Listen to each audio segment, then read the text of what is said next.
சுனாமியால் தமிழக கடலோர மாவட்டங்கள் பேரழிவை சந்தித்தன. சென்னை கடற்கரை ஓர குப்பங்களில் வசிக்கும் மக்கள் தங்கள் வீடுகள் மற்றும் வாழ்வாதாரத்தை இழந்து நின்றனர். இவர்களுக்கு உதவ பல்வேறு தொண்டு நிறுவனங்கள் முன்வந்தாலும் அரசின் உதவித்தொகை முழுவதுமாக கிடைக்கவில்லை என்று புகார் தெரிவித்துள்ளனர்.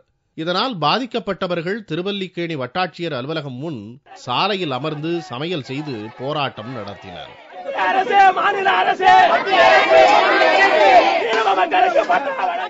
சுனாமியில் வந்த பண்டு என்ன ஆனது என்று தெரியவில்லை. வருடம் மத்திய அரசிடமிருந்து கொடுக்கப்படும் பணம் என்ன ஆனது என்று தெரியவில்லை. மீனவ மக்களுக்கு பட்டா வழங்குதல் இதெல்லாம் உடனடியாக கொடுக்க வேண்டும் என்று வலியுறுத்தி ஆர்ப்பாட்டத்தை நடத்தி கொண்டிருக்கிறோம். கடலோர மாவட்டங்களில் சுனாமியின் காலச்சுவடுகள் மாறினாலும் பாதிக்கப்பட்ட மக்களின் மனதில் ஏற்பட்டுள்ள வடுக்கள் இன்று வரை மாறவில்லை. இதுபோன்ற சமயங்களில் ஆறுதலும் நிவாரணமும் தான் சிறந்த மருந்தாக அமையும்.